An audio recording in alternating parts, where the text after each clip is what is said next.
Hey everyone, and welcome back to Build Shefa, the podcast where we pull back the curtain on how real estate investors, developers, and business owners create not just success, but serious ROI.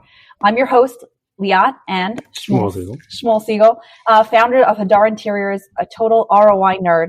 And today's guest has one of the most fascinating dual careers you'll hear about. Scott is a yacht captain who works with some of the wealthiest families in the world. And on his off weeks, he's scaling a real estate portfolio focused on Class A and B multifamily properties in Columbus, Ohio. Is that right? And Texas? These are mostly in Dallas right now. Dallas. He's scaling a real estate portfolio focused on Class A and B multifamily and new development new development projects in Texas. He's passionate about financial literacy, generational wealth, and building teams that are rooted in ownership and accountability. Today, we'll dive into what Scott has learned from managing high net worth clients, how he uses clear communication to drive profitable deals, and why gratitude and human connection are central to long-term success. Let's jump in. So in terms of the intro, first of all, I have to say, it's quite incredible to have the opportunity to speak to someone like yourself. My father, I grew up with my father being a rabbi in Israel, and he had access to very unique personalities. Where he got to have, the inside scoop, from various individuals, from political to religious, and both Jewish and Christian and others. He really developed quite a fascinating insight into so many areas of life, especially religion. And I think that your perspective, being on a yacht, working with wealthy people, I think it's such a great opportunity to really hear and see firsthand, because when you read a book, you watch videos on YouTube or whatever, it only gives you a partial image of what's really going on in their personal life. Being able to see the way that they live, how they keep themselves accountable, how they live their life, I think it's so fascinating. I think it's such a wonderful opportunity to have you on. So the first thing I want to really get into in terms of our intro, so Scott, you have such a unique lifestyle. Yacht captain and real estate investor. How did you first get into these two very different worlds, and what drew you to combine them? Well, to start with the yachts, how I started was in around 99, 2000. I was in the tech world, and long story short, I lost my tech business, and I was back in Jamaica, which I'm originally from. My dad's Jamaican, my mom's American, and a friend of a friend said they needed somebody to work the Fort Lauderdale Boat Show, and he asked me if I wanted to work the show, and I said sure, but I don't know anything about boats. Is that okay? And he said, no, that's fine. Just get here. So I borrowed the money from my friend Merrick, who owned the bar there in Jamaica, and he lent me some money and had cash in my pocket. I landed with about $20, and I intended on going back to Jamaica and start some things there, but I never looked back because I did not realize that something like this could be an actual career. As I got married and had kids, I realized that yachts are a very unstable business. Mm-hmm. So I'd always been looking for some type of side hustle. And as the family got bigger, I bought one house, rented it, and then moved on to a bigger house, and went from there. And then later on, I found out about multifamily from a friend of mine that he had bought and sold a 46 unit in Houston, Texas. And he told me he had made in the seven figures on that, himself and his brother. And I asked him, I said, well, you can do that? And he said, yeah, you can do that. I did. Anybody can do it. I mean, you can do it, and that started my journey into the multifamily space about 5 years ago. Wow. I love that. I love the curiosity, because I think that so many people would have, heard that from a friend of theirs, and they would have been like, oh, that's cool. That's nice. And, moved on. That would have been the end of the conversation. But I love that you had the curiosity and the thirst to kind of, hunger to really learn more, to gain more of that perspective, and to kind of take that takeaway at the end, the practical of like, okay, so what does that mean? To me, that's something that I can do now. That really changes the game towards, into the way I look at life in general. I think that's really awesome. Yes. And had I not heard him do that, things would have been much different. And just because when I remembered when I first had the tenant move into the house that we had originally, I had a pipe break and all this other stuff. And he was telling me the other stories where you have, telling me about, economies of scale and stuff where you have, 46 tenants all on one roof, because at that one I couldn't move the tenant in, so I couldn't take their money, but I was still paying the mortgage and I was paying the mortgage at my own house. So it kind of was a light bulb moment. So I said, well, I need to at least investigate. So would you say that is what kind of sparked your interest specifically in multifamily class A and B?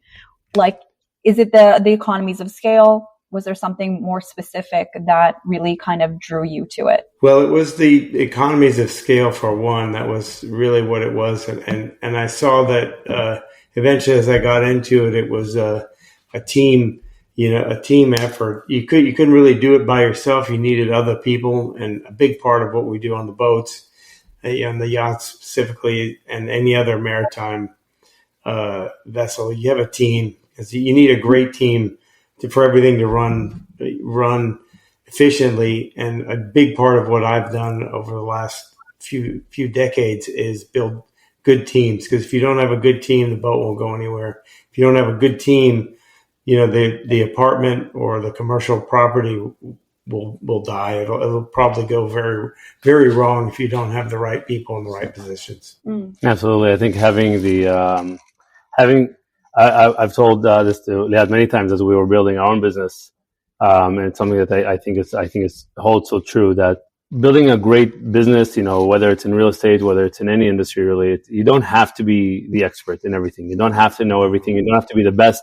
You really are. Your power is as great as the sum of your team, and if you're able to lead that team and to really elevate each individual, I think it's so much more powerful than what we can do as individuals on our own. Yes. I mean, it's almost better that you're not partially good at a lot of these things, because then you're less likely to get as involved, because if you are somewhat of an expert in one field, and it might be something where you might be uncomfortable with letting someone else do that those particular positions and stuff. So it makes it easier for you to understand the big picture where everybody fits in.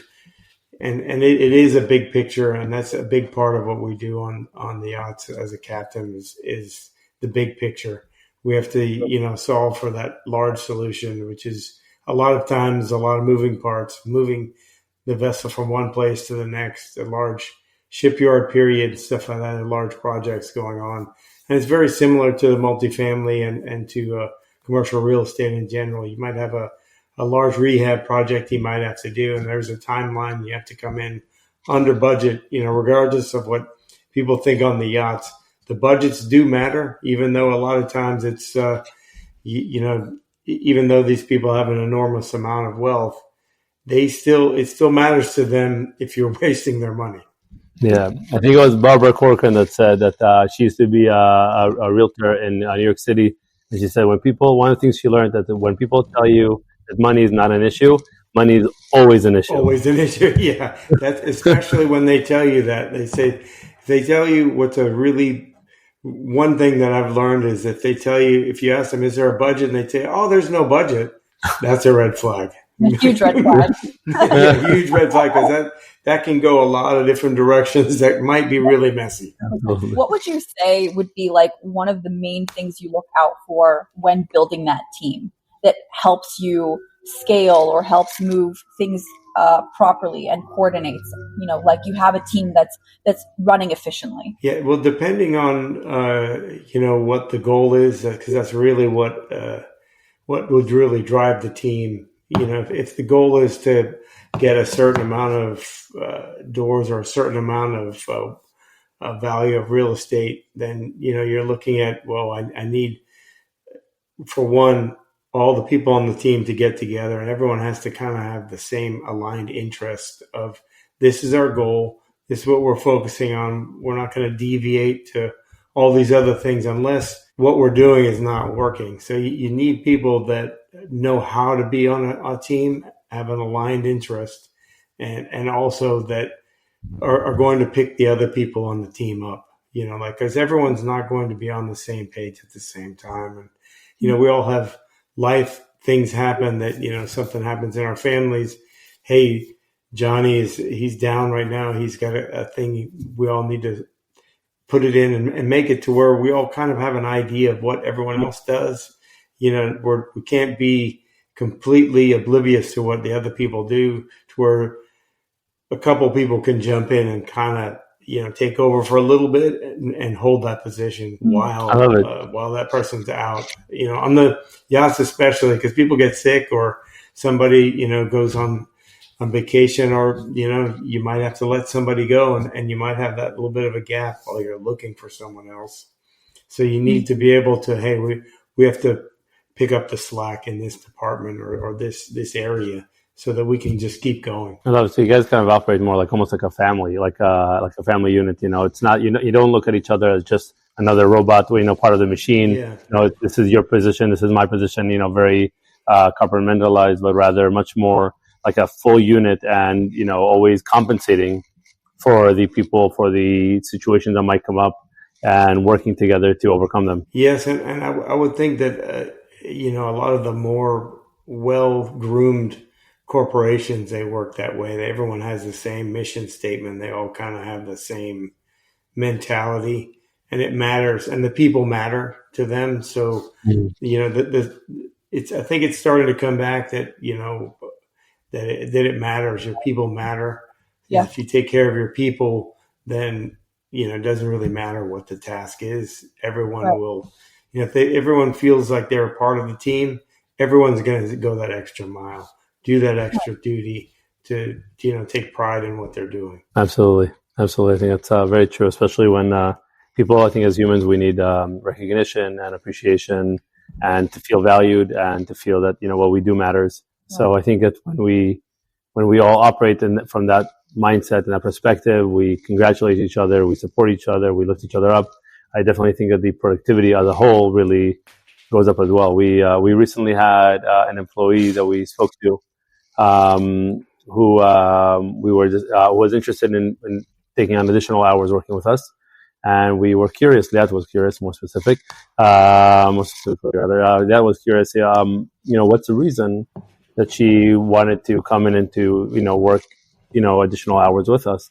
And she said that one of the things she really enjoyed is that she really, communication was a big part for her, but she said also she felt truly valued. We make an effort to really, thank them for their hard work, to really give them feedback when they do a good job, even when, not just when they do a bad job, to say, wow, this looks really beautiful. Now, of course, when things don't go right, you get feedback, but when they do it, even when they do it correctly, not to take it for granted, to really, make sure that they know that we noticed when they put in some extra time, or when they, adjusted their schedule when they didn't have to.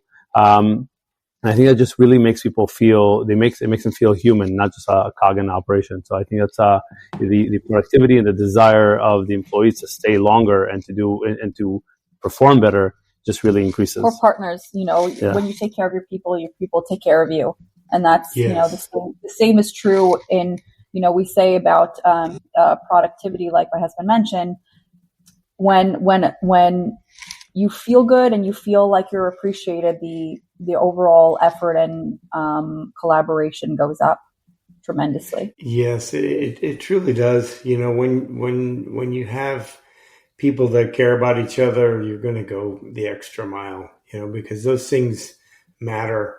And if people feel like they're being treated well and know that you're in there with them, then it really makes a huge difference. And, we can't, we have to let them know that we're there for them, but there's still a divine line of what everyone's positions are and everything else. And I think that it's a fine line to kind of walk, because sometimes it can get skewed if everyone gets a little too close. The blurred lines of professionalism can get a little, especially on the boats, since we're all living with each other, it can get a little messy sometimes. For sure. We want to keep everyone driving in their own lane, while supporting each other. But life is, you have to take it sometimes, because life can be messy sometimes. That's just how it is. What are some of the biggest profitability levers or ROI boosting moves that you focus on when looking to or at stabilizing multifamily deals? So when you go and you attack, these big projects like you're doing right now in Texas, what are these big levers that you're really honing in on to say, okay, this is what I'm going to, this is what will drive it. Well, the biggest ones is if you're able to do all the market research and the comps in the area of the rents, those are going to be your biggest value add. If you redo the unit or you do a light rehab, are you going to be able to do the get the rents up slowly to where it fits your business plan? That's going to be your biggest one. But if you things that have done really well for people is and what we've done, and some is pet deposits, allowing pets, having a dog park, some amenities that you can that make it better for the residents,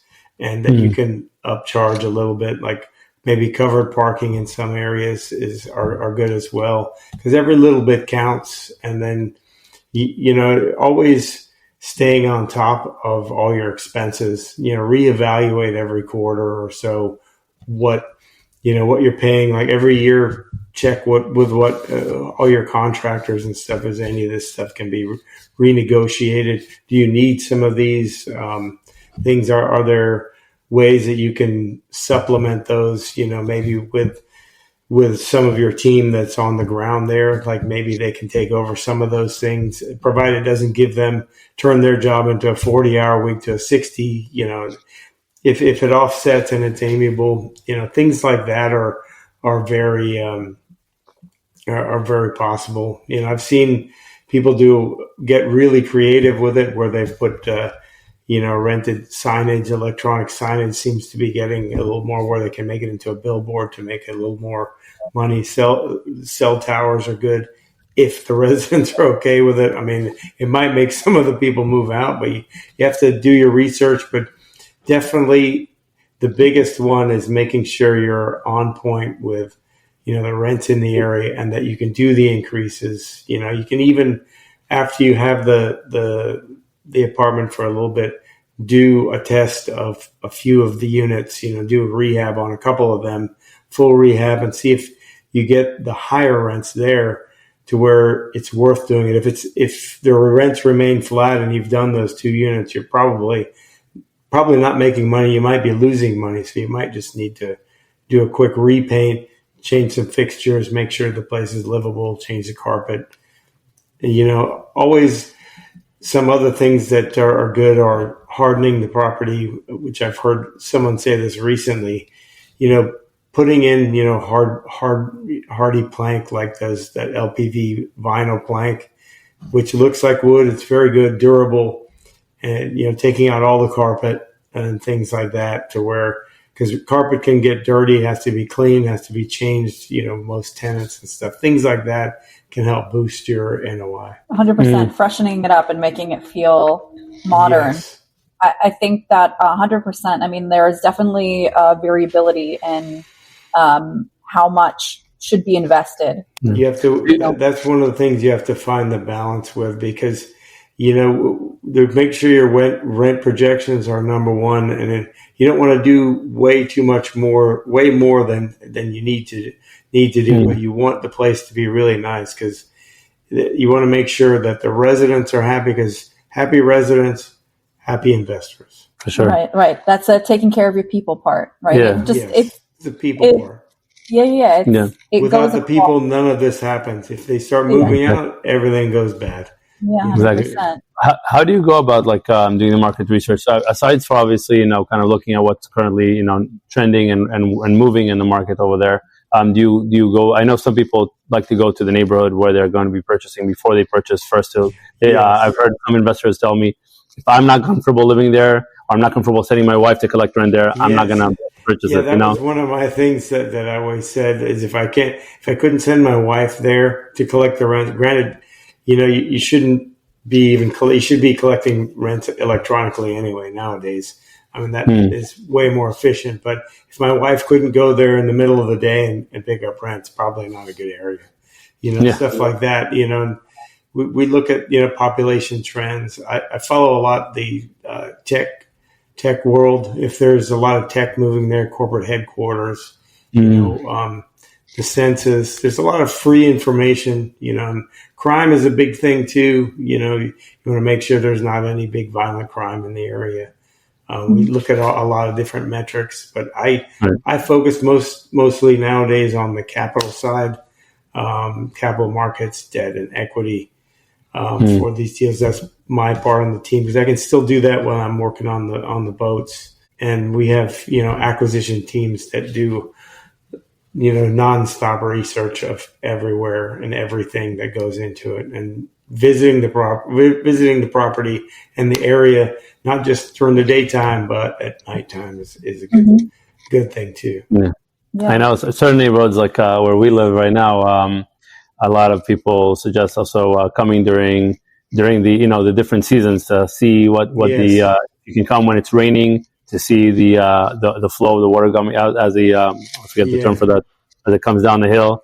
To be able to have a good understanding of the neighborhood in terms of snow plowing, so you have snow removal or anything like that. Not as big of an issue when you're living on a yacht, but or Texas, not as much. But last year they did get snow, but not you guys kind of snow. Yeah, in Dallas they got snow a couple of times. Wow. It was That's awesome. Interesting. That's crazy. Interesting. I'm curious what key indicators or metrics help you kind of assess whether a project has a long-term profitability or not. Well, the main metric would be, population growth and employment growth. Usually employment growth will drive the population.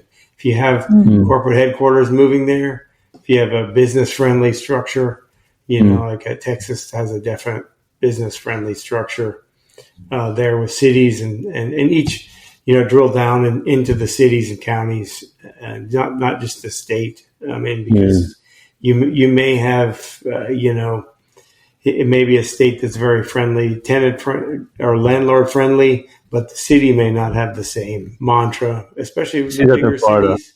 The bigger cities have a tendency to be a little more tenant friendly, just because they have all those other issues that come with a large population. I used to see that a lot with Florida, or even certain parts of Texas, where the state, like you said, is very, very friendly, but then there's certain neighborhoods, pockets that are, certain not micro cities, Houston's skews a little more. It's probably about even between tenant and landlord, but Texas in general is very landlord friendly. Can you tell us a little bit about the project that you have going on right now there?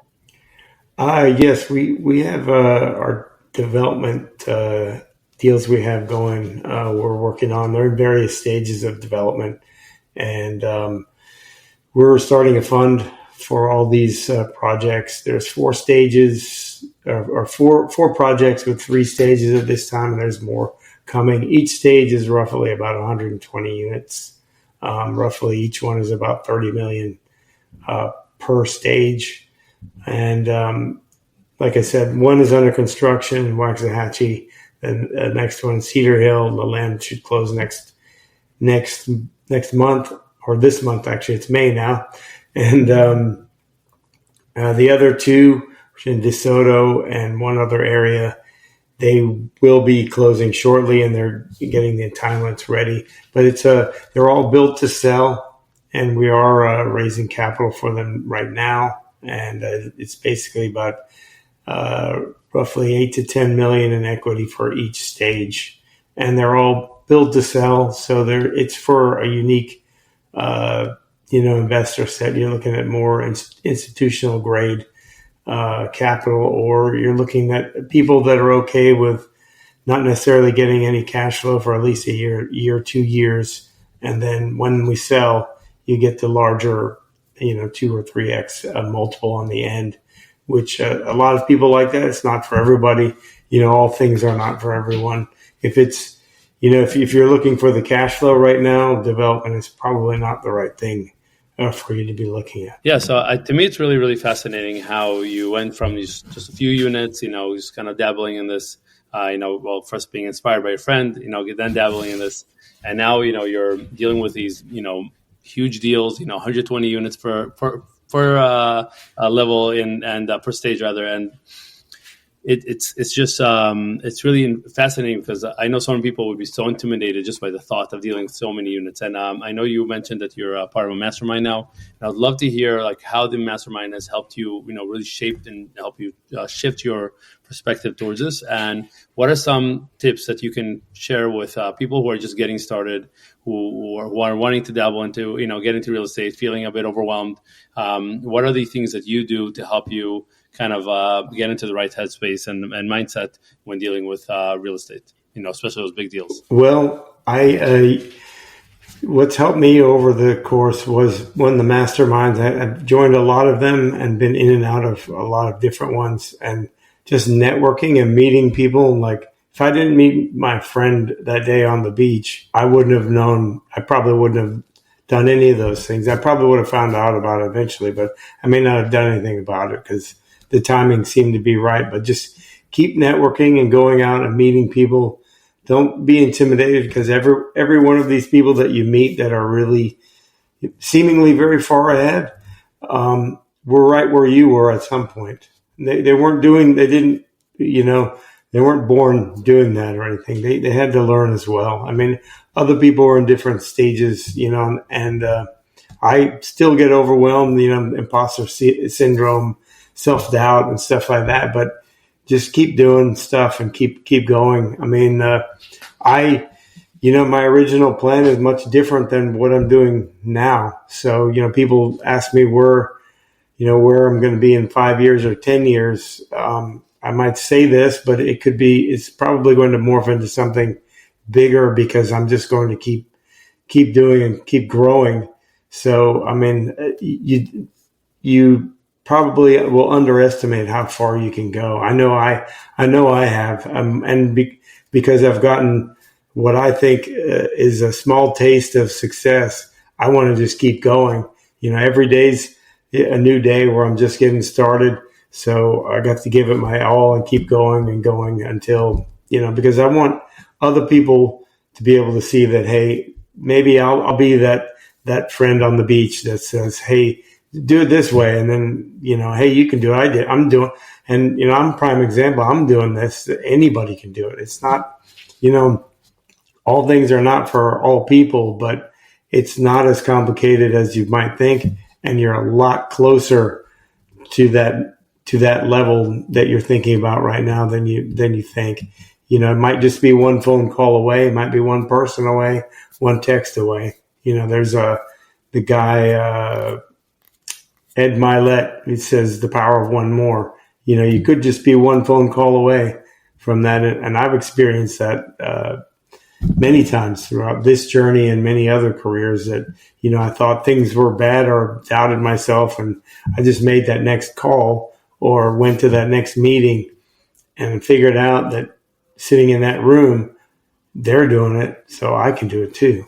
I mean, you come across so humble, so down to earth, despite, all the growth and the momentum that's happening in your life, and having worked with, such high net worth individuals. What do you feel grounds you, and what have you learned from those individuals that you apply now in your life? Well, I'm a big family person, for me, that's what grounds me. And, it's not just me in this. It's, I want them to see that they can do all these things too. It's not, nothing is out of reach. A good portion of our lives, we tell ourselves, oh, I can't do that, or should, but you really can. I think, and a lot of America in general is that, we have all these opportunities. It's just people don't know that, and what keeps me grounded is that every day I'm starting over from, I go to bed and I wake up, I got the chance to wake up. I got the chance to be better. So, yesterday's gone, tomorrow's not promised. So, we have to just keep going. And that's what grounds me, is that, every day is an opportunity, and everyone says, your family and all this other stuff, but my why is just to let them know that they can do these things, and show other people that anything is possible. They don't have to do what I'm doing or be involved with what I am, but maybe it'll help them find something that they're passionate about and what they want to do.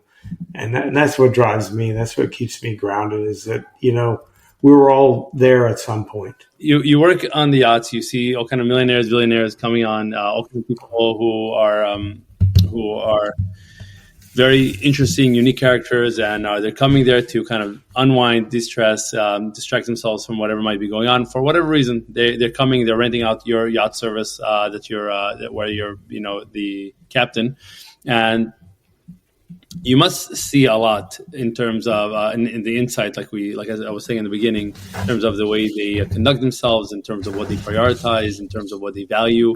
Can you share some examples? Maybe a moment where you saw really what makes these people, from your perspective, different, that really changed the way you approach life. Well, one main thing that I learned, one of the first captain's positions I had, was that a lot of these guys, if you just listen, they will tell you a lot about how they made it, how they did it, and share their stories, because they all have some pretty unique stories, especially if they're, first generation wealth, where they're the ones that made it with their guys. They have a very unique story. And if you just listen, they will tell you, and you get a lot of, inside information that has helped me a lot, over the years, just in the way they've done things. And I think a lot of times, wealthy people get a bad rap, that most of them have had to gotten it by doing some, possibly, for lack of a better word, done wrong things to other people to, make the extra money and stuff like that. But I haven't really found that to be necessarily true. Some of them might, there's the same amount of good and bad people in every class of wealth there is, and I think that just goes because there's so many different types of people.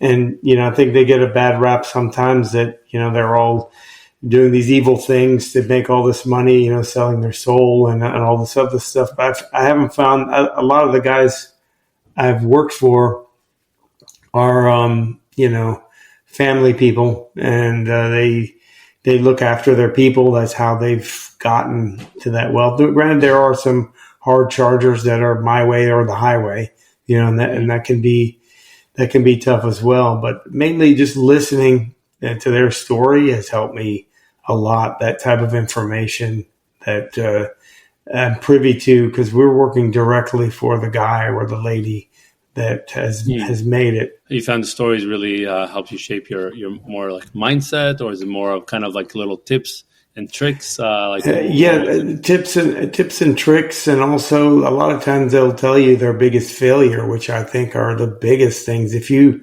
learn from somebody else's failure, you'll learn a lot faster, because you don't necessarily have to go through that big failure. A lot of them have been through some heavy bankruptcies, a lot of turmoil and really hardships. It must be very difficult to go from, hundreds of millions down to negative something, and have to build it back again. But, one particular gentleman shared to me that, he went bankrupt, and it was a lot easier. It was a lot faster for him to make it back, because he had all those connections. He had all that knowledge. He knew where to go and where not to go. And he did it in an accelerated fashion. Also, because his back was up against the wall, and he had to pay back all these debtors, all these creditors. Mm-hmm. Is there a common thread or theme that you would say amongst the stories and the tips and tricks that you've learned over the years from the people that you've worked with?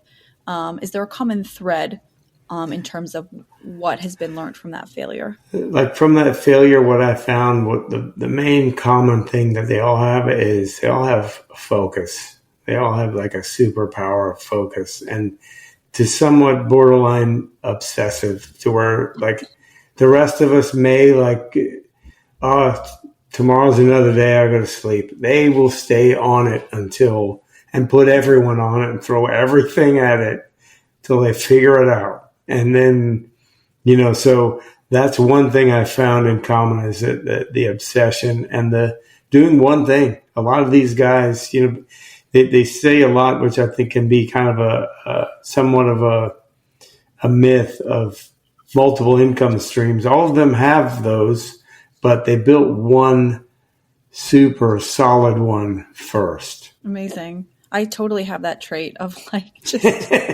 obsession. Yeah, well, that's good. That's great. Like you don't, I can be somewhat relentless myself. Like if I get an idea, I won't stop. I won't stop thinking about it until I either finish it or it is. It is. And I'm sure it's exhausting for everyone else too. Like, why won't you stop? Well, I can't. No, it's a couple more minutes. I'll be done. And then it's 4 hours later. 4 days later. 4 weeks later. Yeah. But I've learned also that at a certain point, when I get to that point of obsession, like, because I read that book, Who Not How, like, who can do this better? Can I hire somebody to do this? Or because like if I found also hiring a virtual assistant, my assistant, she's fantastic. And that she's better at a lot of things than I am. And, she figured out things in hours what I was stressing over for weeks and just doing it all wrong. And it looked terrible. And then she, I sent it to her in a couple hours. She goes, okay, what else? And I thought that was going to take a while. No, definitely. We've had the same with our assistant, and also I think the advent of AI really like kind of was so and able to kind of like do research in minutes that used to take hours and hours. And what we've been doing as well is virtual assistants with AI now. That's even it's even more. I'm wondering what I'm going to do with my free time, which I don't know. What free time? It's the next session. I'll fill it with something else. I'll take on exactly. It's like if we can add more hours to the day, we would just fill it up with more of the more of the stuff that we shouldn't be doing. Yeah. Exactly. Yeah. How do you, with your teams, how do you foster like a sense of ownership and responsibility? Like whether it's on the yacht or in real estate or with your assistant? We meet, we have regular meetings, and we have a group list that we work from that we all sit down and talk about. And, we work on, the main thing is a common goal, common mission. This is what we're doing, with real estate. It's to, finish these projects and move to the next one. And the longer targets, on the yacht, it's like, okay, this month we're going to be going to the Caribbean. We have these amount of trips. This is the layout of what we're doing. And then, the open communication at times where if things were not clear, I need to rethink like, okay, maybe I did not communicate that properly. So focusing really hard and drilling down on communication is paramount, because if the vision is not clear, the plan won't be clear and the goal won't be clear. 100%. We have the same thing. Communication, whether working with contractors or architects or anyone else or investors, communication is literally everything. It will make or break a project. Yes. And any deal. Yes, it most definitely will. Yeah. One thing that I would love to also hear from you is, I think everyone struggles with this nowadays, but especially since, you spend so much time on the yacht, being away from family, being, not having access to be able to necessarily see when doing business dealings, or having the remote virtual assistants. How do you make sure to really get that face-to-face connection, really making, including into your incorporating into your life, rather, really meaningful human interactions, and how do you see that impacting your success? Well, when I'm on the boat, we with my family, I make sure and call on regular at kind of same kind of time frame, so that we all get used to, and this is our time. And same thing, like I was telling you earlier before we started, we do a family Zoom with my family, where it started during COVID. We did it once a week, just as everyone to check in. How's everyone over there or there or there? And then we just keep doing it. So it's on the regular intervals. And I think, scheduled time together, I think is underrated. Because if you know that you're going to spend that time with that person or those times, then, you put it on the calendar. Hey, we got a vacation.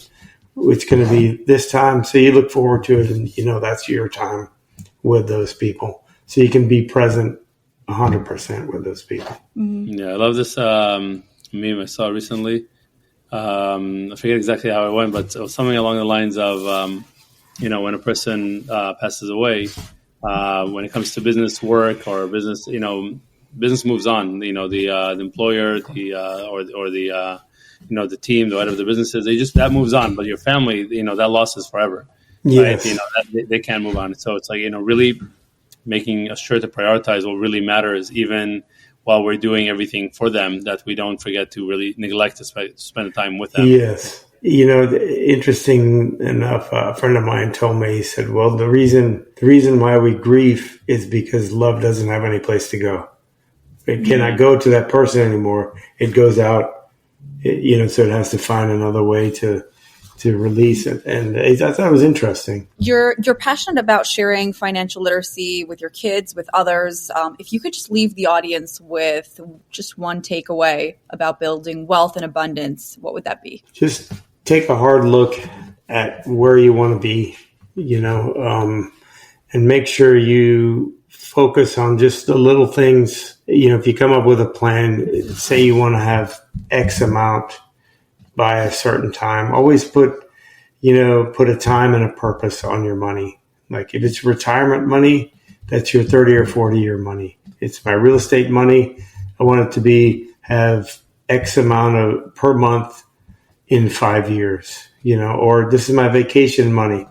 Okay. The purpose is I'm going to put $300 a month away. So at the end of the year, I have $3,600, and that's going to go to our family trip.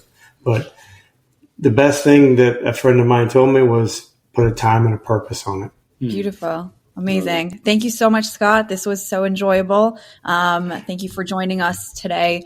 What an amazing conversation. I love how you shared not just about the numbers, but also the business strategy and especially the heart behind it and the importance of ownership, clarity, and gratitude. For everyone listening, if you want to connect with Scott or learn more about his projects, check out the links in the show notes. And if you enjoyed today's episode, please take a moment to subscribe, rate, and leave a review. It'll help us keep bringing on incredible guests like Scott who share the real behind the scenes of success and profitability. Until next time, this is Liat and Siegel with Build Shefa, helping you design for ROI and live with abundance.